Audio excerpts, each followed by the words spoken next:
Shiraz, welcome back. We're happy to have you back to talk Thanks for about your having me. time Appreciate it. as a student here at National Defense University. And so we just want to start off with just kind of having you walk us through kind of your background, leading you up to your time as a student here. And we'll use that to kind of start the conversation about your experience. Sure. So I've had a kind of a meandering path throughout my military career. I enlisted in the Marine Corps right after high school. Did about 9 years in the Marine Corps prior to getting out for a little while. Did social work in New York for a stint, and then got selected for commission in the Air Force.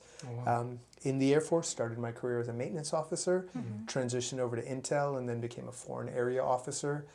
So I've kind of went through the wickets in the Air Force leadership chain, and then was doing squadron command in the special operations community prior to coming out here. And then kicked off and met you fine people. Too kind. What was, if you can share with us, what was your experience like at the National Defense University?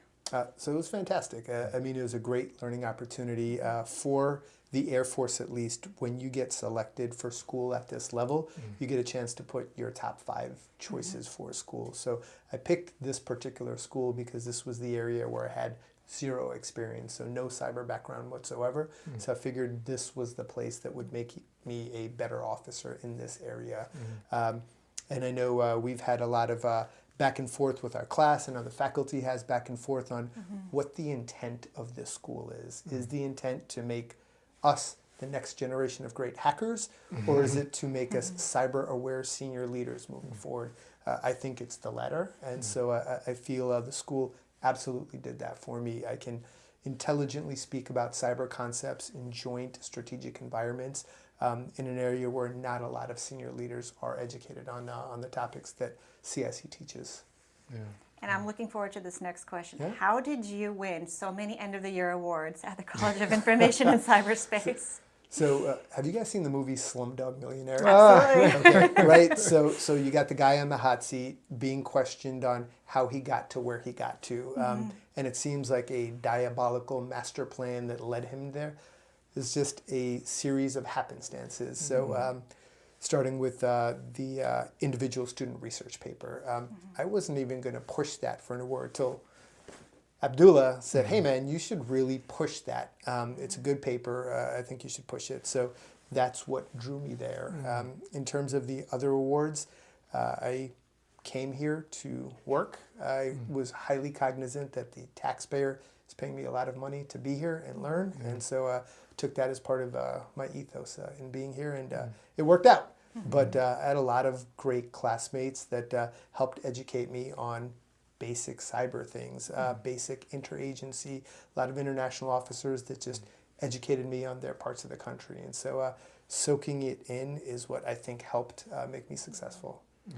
And so you're able to learn from the instructors and then with fellow classmates. Oh, it sounds absolutely, like as well. absolutely. And I mean, the if you look at the bios, and I encourage the listeners to do that, of the instructors here, it's just phenomenal backgrounds in not just cyber, but just all aspects of national security. And so it was a phenomenal time to just soak up and learn without worrying about when's my next deployment coming, do I have a TDY coming up, just a great environment. Yeah, and I just want just to really quickly, just in all of your brilliance, in the paper, I know that you just was notified that you got selected for a publication for Joint Forces Quarterly. So maybe you can tell us a little bit about that as well. Sure. Just this, I guess, I know that one of the things that we talked about was you submitting it.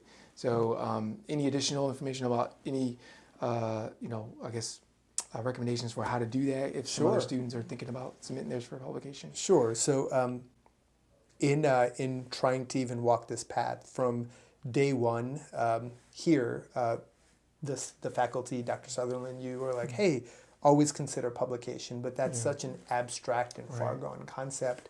And so it's not something you're thinking about in September timeframe. But as the spring rolls around, I was done with my paper, and at that point I had time, and so I sat with Abdullah, and he's like, you should think about publication. And having never been published before, didn't even know where to begin. So he helped me out with highlighting, hey, here's some publications you should consider. Yeah. And so I just started reaching out to them and looking to see if my paper met what their target audience was looking for, if the paper met the parameters for what they're looking for.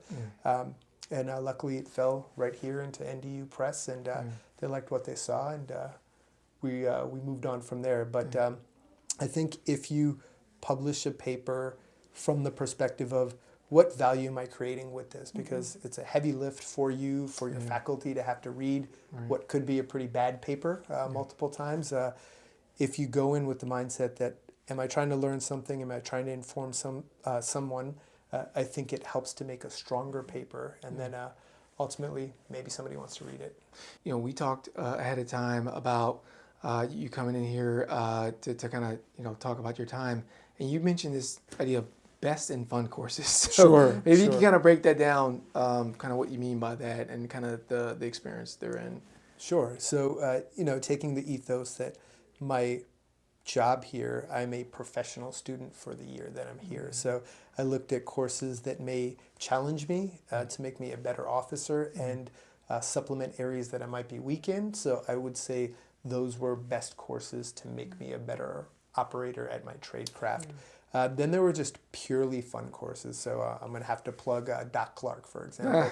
His courses introduced me to reading and concepts that you don't normally encounter in professional military education. So you're reading, you know, 4,000-year-old Eastern philosophers on information warfare strategies that I had never come across. So that was very, very fun for me. Very nice. And given that, Yeah. What were so I guess some of your more memorable learning experiences? I know there's a lot to kind of consider, but if you kind of had to, you know, name a few of those, I know you did some travel as well. So what were some of your more memorable learning experiences? The job that I'm currently in, I'm focused on strategic competition throughout the Middle East, AOR for the Defense Department, and No short task. no short task. It's a little busy. I remember how much deliberation Dr. Brody would put into things like, is that an interest? Is that an objective? How does that nest into a national security strategy? Right. And I think about that all the time. You know, if I see country X taking an action, does it line up with their interest? Whose interest? Is it the country's interest? Is it the ruling party's interest? Who is a country? Is it the government? Is it the people? Yeah. These are all things that I learned throughout my time here to really key in on, because that will drive what the end outcomes end up being. That was fun. We spent a lot of time focusing on cyber fundamentals in Europe. So we went to Estonia, we went to Belgium, looking to see how they do cyber, how they tackle cyber, not just as a national security apparatus, but as a nation. And so I learned that you can get a divorce in Estonia, one click on the internet. We don't have that here, right? Oh, wow. As we walk through voting, it's election season, they've now mastered the art of how you overcome being able to vote electronically, and it drives up the amount that your population can be involved in the electoral process, because you don't have to leave home. So these are things that, as a nation, I think we can learn, and I was definitely privileged to learn. Very nice. Luckily, we don't live in Estonia because my wife will Yeah, definitely click on. that's right. That's right. Well, and with Estonia, especially how early on Right. they teach their students and their children about cyberspace. Sure. So that's something that's very different in that country as well. And for me, right, it helped me understand why it is that way, right? They were hit with a massive cyber attack. Again, not tracking how much that impacted their ethos as a country. And so from that point on, everything became about cybersecurity, where for us, physical security is a concept that I think most Americans can wrap their hands around. But cybersecurity is still a new thing for us. And so having that perspective with a population that it is second nature. Here, you would lock your door, you would lock your car, but there they really lock down their cyber vulnerabilities just as much as they would their house and their car. And I think that was very, very memorable for me. Oh, wow. And Shiraz, if I can also ask, after graduating from CIC, how were you able to apply what you learned at the College of Information and Cyberspace to your current position? Sure. So we spent a lot of time doing joint professional military education type things at NDU that were independent of the CIC curriculum. So developing a strategy to tackle a problem. We spent a lot of time doing that here, and in my current job, very much a gray area, not just, hey, here's your job, you make 10 widgets a day, and you move on. It is operating in the gray space. How do we compete with an adversary nation? I took the principles that I learned from here and applied them to how we compete, and it's not going to be a black and white way that we compete, and it's going to be different for every adversary that we compete with. And not everyone is an adversary. Somebody could just be in your space, and as a nation, how do we contend with the fact that a quasi-friend, a quasi-adversary, certainly a competitor, is in your space? And we went through that. We war-gamed that over here.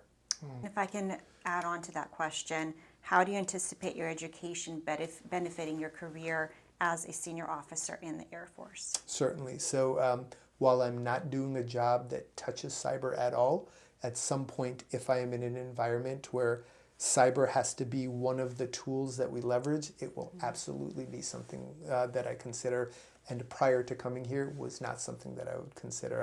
I saw cyber as maybe a tactical level effect rather than a strategic level thing to employ along with your fire capability. I want to see if you can leave us with a couple things, maybe some recommendations for students who may be listening. Of course, those are in class now, or the ones that could be coming here next year.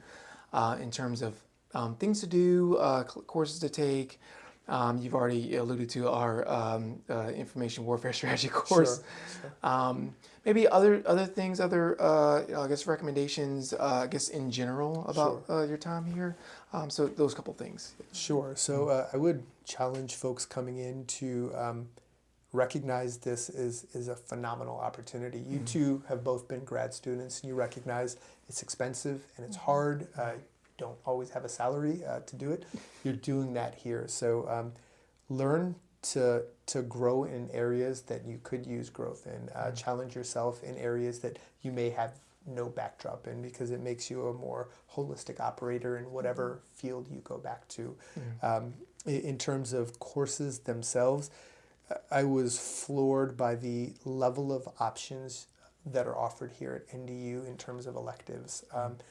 You have so many things that you can do, down to physical well-being as a leader. So how do you sleep right, how do you eat right, and how that impacts your ability to lead in the future too.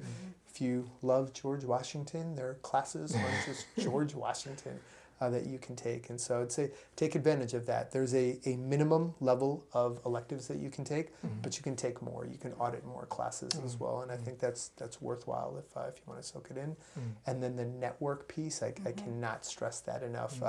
I've had several dozen times now, just in my few months out of here, that I've reached out to a colleague and said, hey, here's what I'm trying to solve. Do you have somebody that I can talk to? And the network is one of the most powerful things coming out of here, especially with our foreign officers. These are going to be leaders of their nation, certainly leaders in a niche capability of a nation. And so you ought to develop that relationship and know that you can reach out and be sincere in it, right? Nobody's here to collect intel on one another. We are here to genuinely learn and build an ecosystem of like-minded partners to tackle hard problems. Because cyber is going to be a hard problem for everyone. Right, yeah. And absolutely, there's so much out there to know, so no one really knows everything. Right. So knowing the guy or the woman who actually might know that information is really important. So the network peak is, I'm happy you brought that up. Yeah. And have a good attitude, Right. Like negativity is contagious. So is optimism and excitement. And I think if you come here genuinely with the notion that I want to connect with the 50 people in my class or in my seminar, you're going to build really meaningful relationships. If you're trying to fake it, it's very, very obvious if you're trying to fake it. Shiraz, thank you so much for coming back and kind of imparting some wisdom from your time here for our current students and future students. definitely hope to have you back at some point. When you reach the next level of command, you've got additional insights to bring back. You're always welcome. Thank you so much. Absolutely. Thank you guys. Thank you Appreciate so the much for time, coming. and great to see you.